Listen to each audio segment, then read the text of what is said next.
उत्तराखंड में 3 दिवसीय 29वें उत्तरायणी मेले का भव्य उद्घाटन। सीएम धामी ने मेले का किया उद्घाटन। 9 से 11 जनवरी तक चलेगा मेला।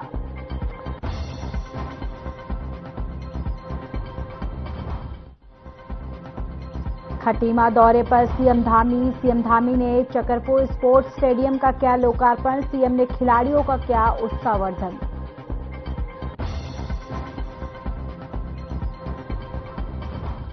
और प्रदेश में कार्यरत आंगनबाड़ी कार्यकर्तियों सहायिकाओं को पेंशन तोहफा। मंत्री रेखा आर्या ने की एक उच्च स्तरीय बैठक। सहायिकाओं को रिटायरमेंट के बाद पेंशन देने का बनाया प्लान।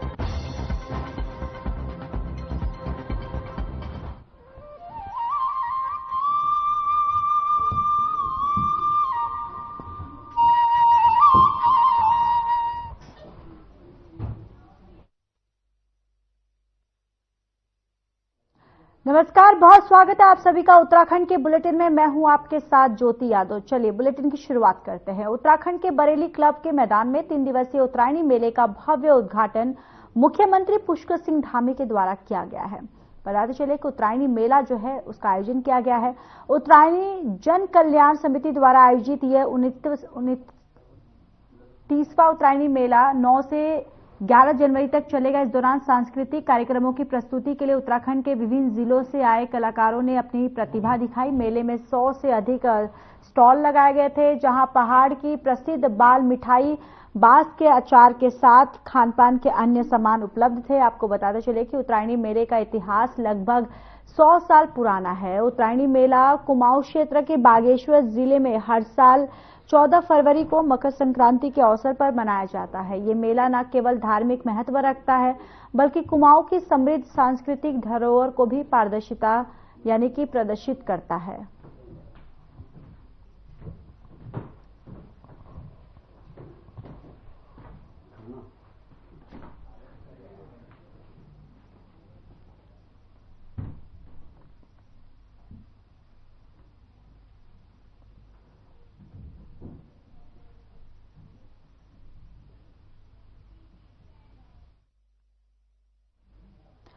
खटीमा दौरे पर पहुंचे मुख्यमंत्री पुष्कर सिंह धामी अपने ड्रीम प्रोजेक्ट के रूप में चकरपुर में बनाए गए वन चेतना केंद्र स्पोर्ट्स स्टेडियम का विधिवत पूजा अर्चना के साथ फीता काटकर लोकार्पण किया। सीएम ने चकरपुर स्पोर्ट्स स्टेडियम में होने वाले मलखंभ खेल में प्रतिभाग करने के लिए अभ्यास कर रहे और खिलाड़ियों का भी उत्साहवर्धन किया। उन्होंने कहा कि लगभग 17 करोड़ की लागत से बना चकरपुर स्पोर्ट्स स्टेडियम स्थानीय खिलाड़ियों के लिए एक बड़ी सौगात है। 38वें राष्ट्रीय खेल आयोजन 28 जनवरी से उत्तराखंड में होने जा रहा है और चकरपुर के नवनिर्मित स्पोर्ट्स स्टेडियम में 11 से 13 फरवरी तक पहली बार मलखंभ की राष्ट्रीय खेलों का आयोजन किया जाएगा, जिसमें देश भर के खिलाड़ी पहुंचकर प्रतिभाग करेंगे।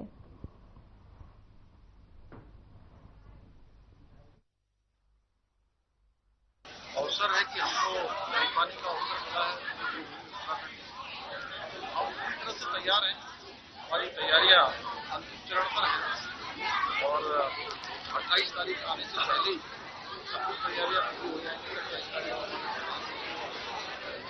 प्रतियोगिता प्रारंभ होगी और इस प्रतियोगिता के आयोजन से हमारे प्रदेश के खिलाड़ियों को एक लाभ होगा।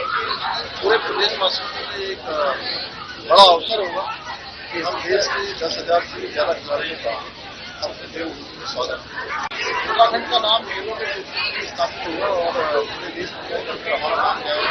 हमारे बड़े खिलाड़ी आएंगे और ये देवभूमि आने वाले समय में खेलभूमि के रूप में स्थापित होगी।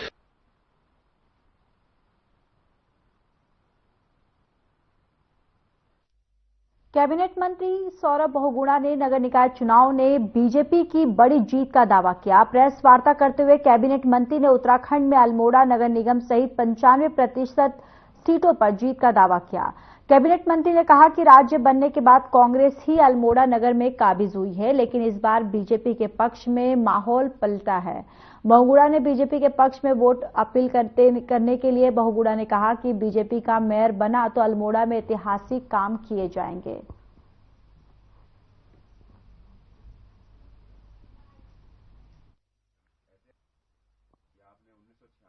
मुझे 2-3 नगर निगम में जाने का खुद मौका मिला है। अल्मोड़ा का तो मुझे समन्वय में बनाया गया है और मैं यहाँ पर कल से हूँ। यहाँ पर भी बहुत अच्छी स्थितियां मुझे दिख रही हैं। लोगों ने मन बना रखा है कि विकास को धरातल पर उतारना है और भारतीय जनता पार्टी के पक्ष में ही वोट देनी है।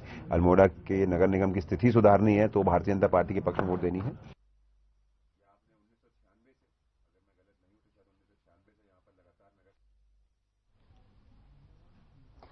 खबर देहरादून से है, जहां जल्द प्रदेश में कार्यरत हजारों आंगनबाड़ी कार्यकर्त्रियों और सहायिकाओं को पेंशन तोहफा मिल सकता है। सरकार आंगनबाड़ी कार्यकर्त्रियों और सहायिकाओं को रिटायरमेंट के बाद पेंशन देने की तैयारी कर रही है। महिला सशक्तिकरण और बाल विकास मंत्री रेखा आर्या ने एक उच्च स्तरीय बैठक में अधिकारियों को जल्द से जल्द इसका प्रस्ताव तैयार करने के निर्देश दिए। प्रदेश में अभी लगभग 40,000 आंगनबाड़ी और सहायिका कार्य कर रही हैं, जबकि कुछ पदों पर नियुक्ति की प्रक्रिया चल रही है। मंत्री रेखा आर्या ने बैठक में कहा कि प्रदेश रजत जयंती वर्ष में प्रवेश करने जा रहा है और इस समय महिलाओं को सशक्त करने की दिशा में ये अहम कदम साबित होगा। बैठक में अधिकारियों ने इस योजना के संचालन के लिए 3 संभावित प्रारूप भी प्रदर्शित किए हैं। इनमें से किसी का चयन कैबिनेट में किया जाएगा।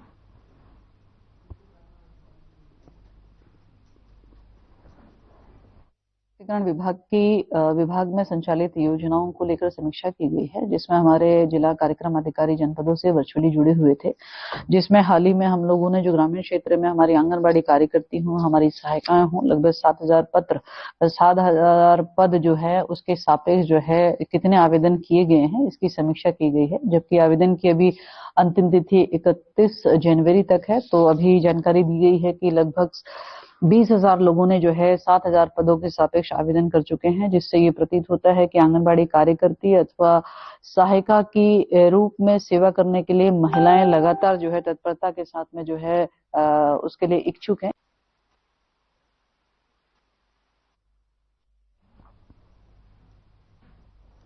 देवभूमि उत्तराखंड में जहां एक और मुख्यमंत्री पुष्कर सिंह धामी के नेतृत्व में शीतकालीन यात्रा का शुभारंभ हो चुका है, तो वहीं शीतकालीन यात्रा को उत्तराखंड में हितकारी बताते हुए लैंसडाउन के विधायक महंत दलित रावत का कहना है कि शीतकालीन यात्रा का हम स्वागत करते हैं।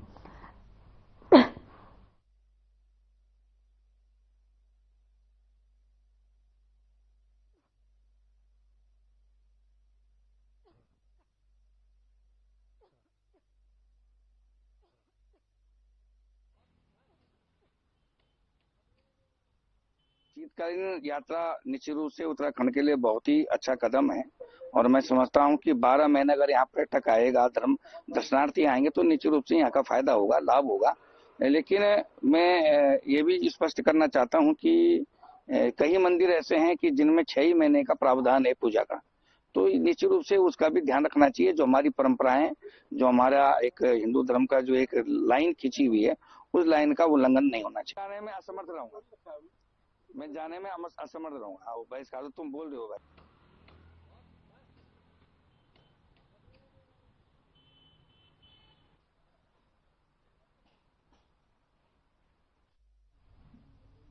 यहां रुकेंगे एक छोटे से ब्रेक के लिए, जल्द हाजिर होंगे।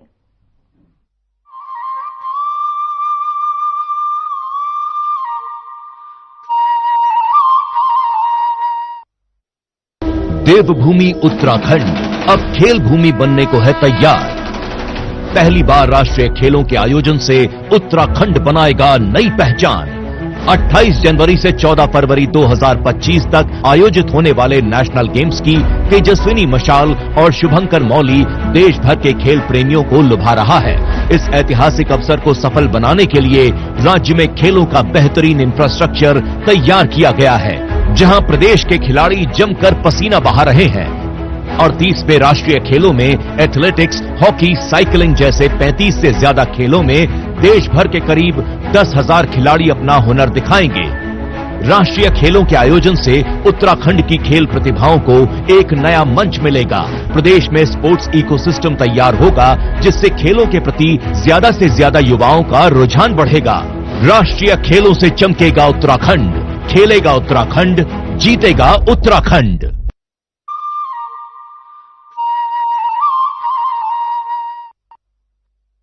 ब्रेक के बाद स्वागत है आप सभी का। चलिए आगे बढ़ते हैं। चुनाव अधिकारी पंत ने दिनेशपुर के 9 वार्डों के सभासद प्रत्याशियों से आय व्यय और रजिस्टर का ब्यौरा जांचा। इस दौरान चुनाव अधिकारी गौरव कुमार पंत ने कहा कि दिनेशपुर क्षेत्र के 9 वार्डों के सभासद प्रत्याशियों से आज आय व्यय का ब्यौरा मांगा गया था और वहीं सभी प्रत्याशियों ने निर्वाचन के द्वारा दिए गए रजिस्टर की जांच की है।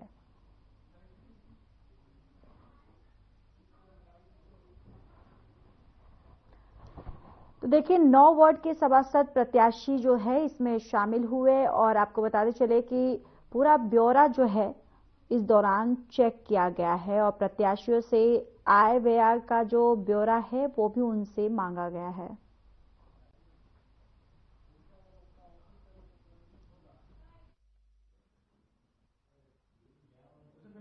यहाँ पे जो नगर पंचायत दिनेशपुर के समस्त प्रत्याशियों को हमारे द्वारा बुलाया गया है, जिसमें उनके द्वारा हमारे सहायक व्यय परीक्षक महोदय यहाँ पे उपस्थित हैं।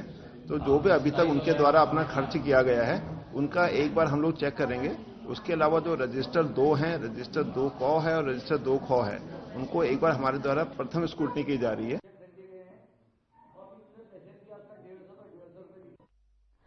कोटद्वार नगर निगम चुनाव में कांग्रेस की ओर से मेयर प्रत्याशी रंजना रावत अकेले ही अपने चुनाव प्रचार में लगी हुई हैं। नगर निगम चुनाव प्रचार का एक सप्ताह गुजर जाने के बाद भी कांग्रेस प्रत्याशी रंजना रावत को अपने किसी वरिष्ठ नेता तक का अभी तक साथ नहीं मिल पाया। खुद कांग्रेस वरिष्ठ नेता सुरेंद्र सिंह नेगी भी कोटद्वार में निकाय चुनाव के प्रचार प्रसार में खुद को अभी तक अलग किए हुए हैं, जिसका असर कांग्रेस के चुनाव प्रचार पर साफ देखा जा रहा है।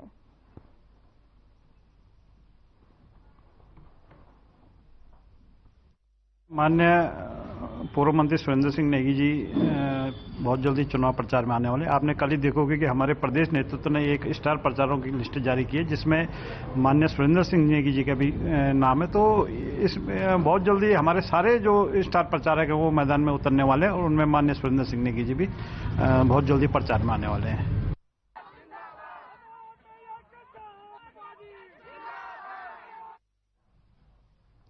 उत्तराखंड में कांग्रेस के स्टार प्रचारकों की सूची आने के बाद बीजेपी ने भी निकाय चुनाव के लिए अपने स्टार प्रचारकों की लिस्ट जारी कर दी है। बताते चले कि 40 स्टार प्रचारकों की इस लिस्ट में यूपी के सीएम योगी आदित्यनाथ का नाम भी शामिल है। इसके बारे में मीडिया से बात करते हुए बीजेपी के प्रदेश महामंत्री आदित्य कोठारी ने कहा कि उत्तराखंड में बीजेपी के स्टार प्रचारकों ने प्रदेश के नेताओं को प्राथमिकता दी गई है।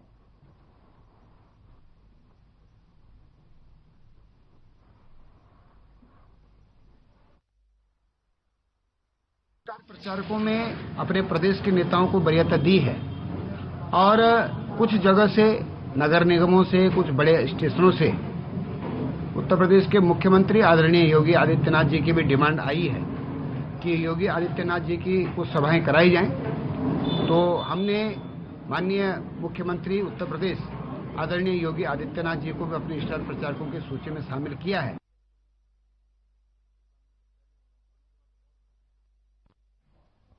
बीजेपी मेयर प्रत्याशी दीपक बाली के चुनाव कार्यालय में युवा कार्यकर्ताओं की एक बैठक का आयोजन किया गया, जिसमें रूपरेखा तैयार की गई और आने वाली 12 जनवरी को स्वामी विवेकानंद जयंती के अवसर पर युवा दिवस मनाया गया। इस दौरान बीजेपी के युवा कार्यकर्ता एक बाइक रैली निकालकर लोगों को बीजेपी के विकास परक सोच से जनता को जागरूक करने का कार्य करेंगे। यहां ये भी आपको बताते चले कि उत्तराखंड प्रदेश के यशस्वी मुख्यमंत्री पुष्कर सिंह धामी युवाओं के प्रति कितने गंभीर है, इसका अंदाजा बीजेपी के मेयर प्रत्याशी दीपक बाली को टिकट देकर देखा जा सकता है। युवा कार्यकर्ताओं का कहना है कि जिस तरीके से प्रदेश के मुख्यमंत्री खुद युवा हैं और युवाओं को आगे बढ़ाने का काम कर रहे हैं, इससे यहां के युवाओं में ऊर्जा का संचार हुआ है।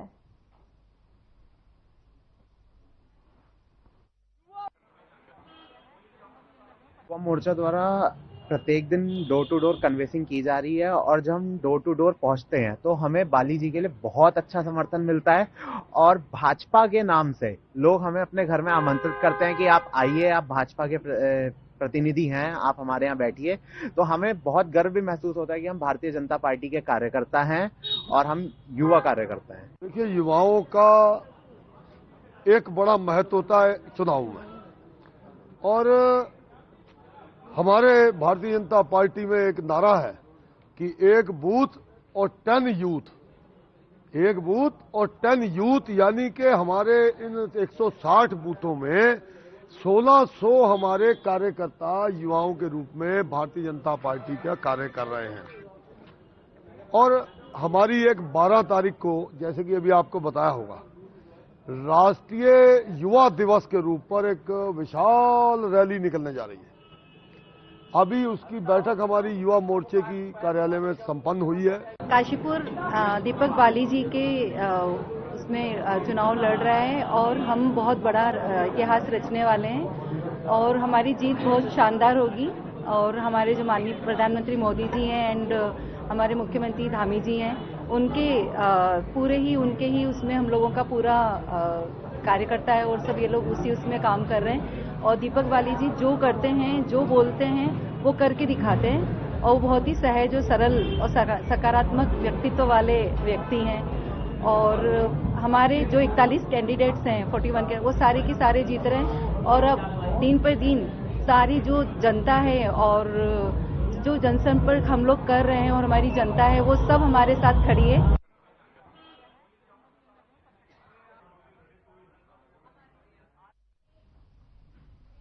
यहाँ रुकेंगे और एक छोटे से ब्रेक के लिए जल्द हाजिर होंगे।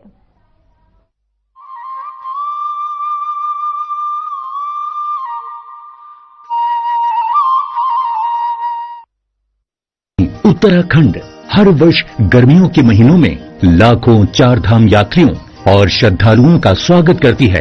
सर्दियों में धामों के कपाट बंद हो जाते हैं, लेकिन इस दौरान भी चार धामों की पूजा अर्चना उनके शीतकालीन प्रवासों में अनवरत की जाती है, जहां बड़ी संख्या में तीर्थयात्री दर्शन के लिए आते हैं। उखीमठ के ओंकारेश्वर मंदिर में बाबा केदारनाथ, पांडुकेश्वर के योग ध्यान बद्री मंदिर में बद्री विशाल जी, खरसाली के यमुना मंदिर में मां यमुना और मुकबा के मुखी मठ मंदिर में मां गंगा का शीतकालीन प्रवास होता है। चार धाम के साथ साथ कार्तिक स्वामी, महासु देवता, मां हाट काली, जागेश्वर धाम, नैना देवी, कैची धाम सहित बहुत से धार्मिक पौराणिक महत्व के मंदिर हैं, जहां प्रतिवर्ष लाखों श्रद्धालु हर मौसम में शीश नवाने आते हैं। आइए आप भी इन सर्दियों में उत्तराखंड में आध्यात्म और पर्यटन का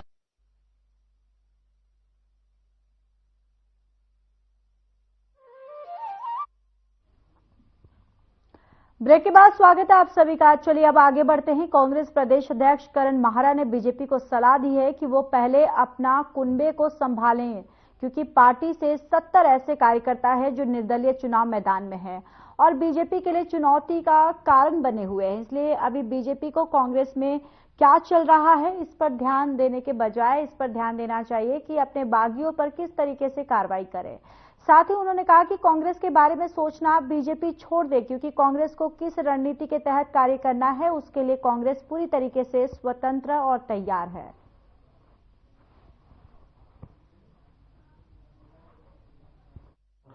रोज रोज पिट रहे, बीजेपी अपना कुनबा संभाले। अकेले देहरादून में 70 से ज्यादा लोग बीजेपी के निर्दलीय चुनाव लड़ रहे हैं। वो अपने पार्टी के बारे में बयान दें, कांग्रेस को छोड़ दें। कांग्रेस को जो उपयुक्त लगेगा रणनीति के तहत उसमें कांग्रेस फैसले लेगी और कांग्रेस इसके लिए स्वतंत्र है। सरकार के लोग कर रहे हैं और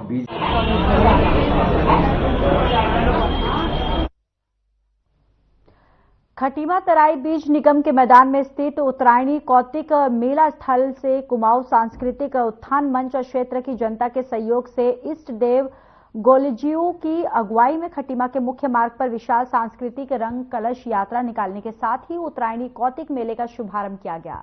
इस भव्य सांस्कृतिक रंग यात्रा में परंपरागत वेशभूषा में कलश यात्रा के साथ मातृशक्ति, विभिन्न विद्यालयों के बच्चे, पुलिस और एनसीसी की टीमों सहित अन्य सांस्कृतिक टीमों ने शानदार प्रदर्शन करते हुए प्रतिभाग किया।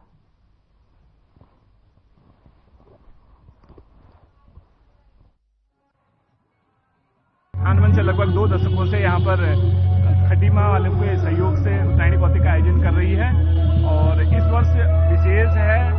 हमारी जो मंच की शोभा देख रहे होंगे आप, 30 फीट की एलईडी लगी हुई है, जिससे बाल कलाकारों में उत्साह नया है।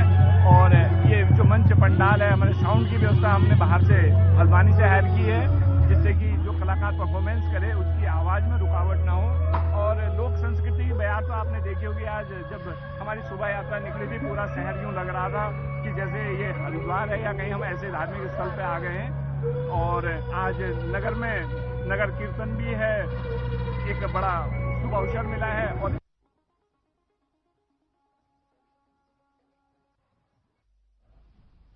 यहां रुकेंगे और एक छोटे से ब्रेक के लिए।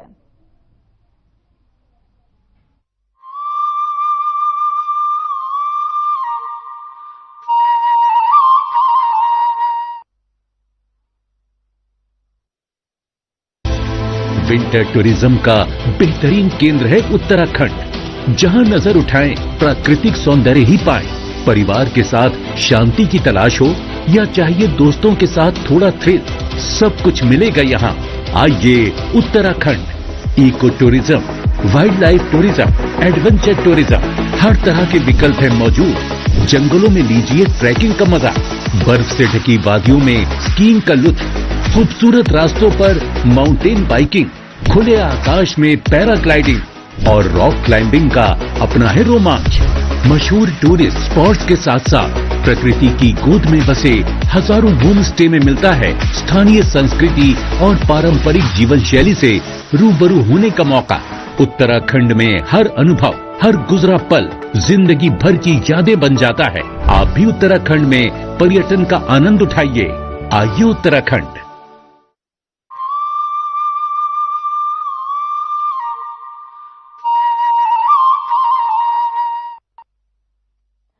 चलिए खबरों में आगे बढ़ते हैं। खबर देहरादून से है, जहां सरकार ने सौंग बांध परियोजना के विस्थापितों के लिए भूमि तलाश ली है। बताते चले कि सौंग बांध परियोजना के तहत 30 परिवारों का पुनर्विस्थापना किया जाएगा। इसके लिए रानी पोखरी में रेशम विभाग की जमीन का चयन कर लिया गया है। सिंचाई विभाग के प्रमुख अभियंता सुभाष चंद्र ने जानकारी दी है कि विभाग को जमीन हस्तांतरित हो गई है। पूर्ण विस्थापितों को 200 वर्ग फीट आवासीय भूमि के साथ आधा एकड़ कृषि भूमि दी जाएगी।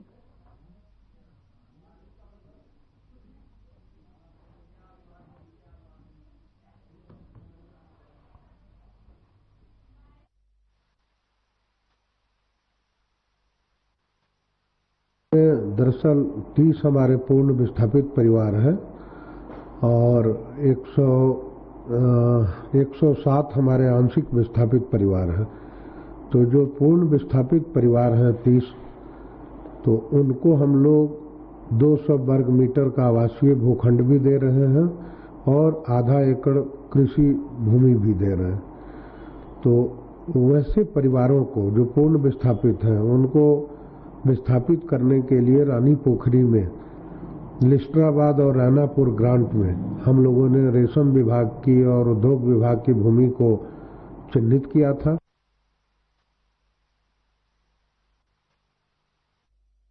जसपुर के बीआरसी सभागार में राष्ट्रीय स्वास्थ्य मिशन उत्तराखंड के बैनर तले राष्ट्रीय किशोर स्वास्थ्य प्रशिक्षण कार्यक्रम का समापन किया गया। बताते चले कि इसमें आशा कार्यकर्त्रियों ने 10 से 15 साल के बच्चों को स्वास्थ्य प्रशिक्षण दिया और साथ ही बच्चों को नशा मुक्ति बनाने के लिए प्रशिक्षण दिया गया, जिसमें कार्यक्रम का मुख्य उद्देश्य पोषण बढ़ाना, यौन प्रजनन, मातृ स्वास्थ्य और सही जानकारी सक्षम बनाना, मानसिक स्वास्थ्य को बढ़ाना, किशोर में दुर्घटना और हिंसा की रोकथाम, नशावृत्ति रोकथाम, गैर संचारी रोगों की रोकथाम पर निःशुल्क परामर्श भी दिया गया। बताते चले कि इस कार्यक्रम की जानकारी विनोद सांगड़ी ने दी।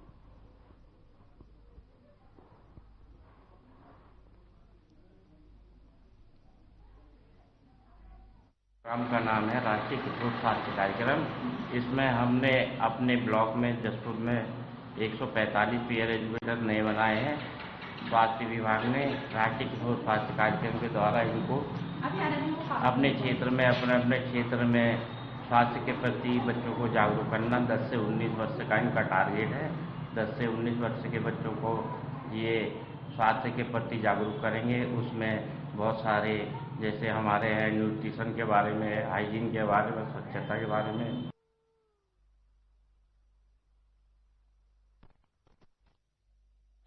लंबे समय से अनुपस्थित चल रहे चिकित्सकों के खिलाफ शासन स्तर पर कार्रवाई शुरू हो गई है, जिससे उनके बीच में खलबली मची हुई है। बताते चले कि जिला चिकित्सकों के खिलाफ जल्द ही बर्खास्त की कार्रवाई हो सकती है, इसलिए स्वास्थ्य विभाग ने रिपोर्ट बनाकर शासन को भेजी है, जिसमें जरूरी कार्रवाई के लिए निवेदन किया गया है। उधम सिंह नगर के सीएमओ मनोज कुमार शर्मा ने इस बारे में क्या जानकारी दी है, आइए सुनते हैं।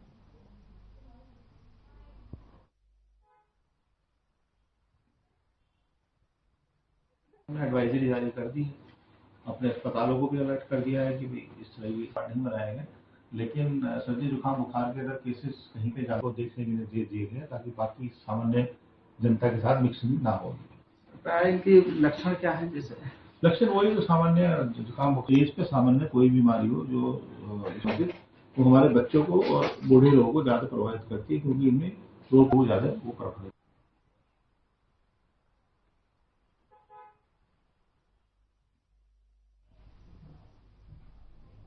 फिलहाल इस बुलेटिन में इतना ही। बाकी देश और दुनिया की तमाम बड़ी खबरों के लिए जुड़े रहिए हमारे साथ। नमस्कार।